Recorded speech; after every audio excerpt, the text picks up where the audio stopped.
Now, President Trump is in trial in New York for hush money payments that he allegedly paid Stormy Daniels, who is an adult actress. Now, one of the most interesting questions about this trial is who Trump's lawyer, his lead counsel, is on this case and all of the other federal cases that he's going to face. Now, he has a lawyer called Todd Blanche.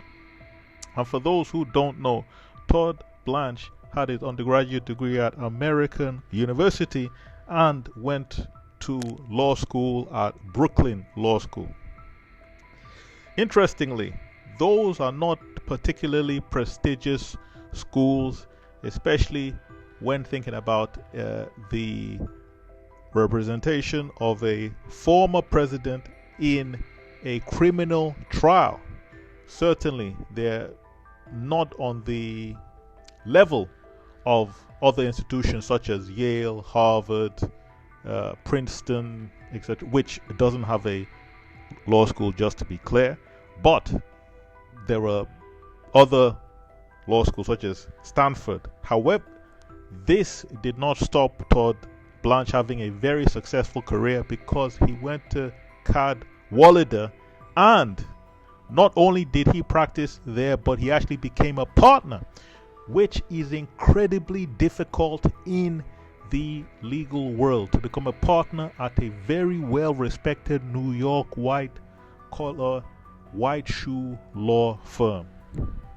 Now, Blanche specializes in what's called white-collar defense. What is that? Well, it's a type of criminal defense which specifically focuses on financial crimes, much like the same kind of crime that Trump finds himself in right now. Blanche is no stranger to these kind of representations. He actually represented one of Trump's associates, Paul Manafort, when he was charged with offenses resulting from the Robert Mueller investigation. In addition to that, he's also represented an associate of Giuliani as well. So it's clear that Blanche has extensive experience, has been doing this quite a few times, and not only that, but he has also done trials as well, which is incredibly important, because there are lawyers who essentially work at big firms, have a big name, but don't have a lot of trial experience. So they are not familiar with the rules of evidence, how to sway a jury, how to tell a very compelling story so that people are swayed by it and persuaded and want to actually acquit the client of that particular lawyer as well. Now, as far as the New York trial is concerned, the case is not actually very difficult if you look at the facts, because, just to make a long story short, the real issue of this particular case is intent.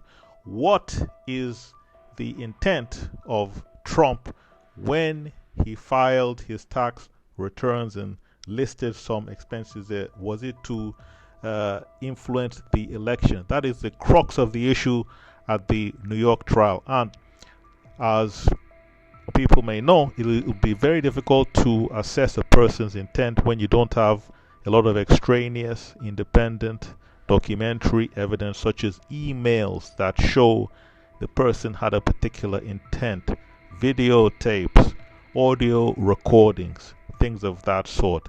So, if Blanche is able to actually get evidence in, which would probably be testimony of witnesses that show Trump did not intend to influence the election, then it will be essentially case closed in that particular trial. But there is the difficulty of it being in New York, and it appears that politically Trump may not be the most popular in that state right now. So make sure to like, comment, and subscribe.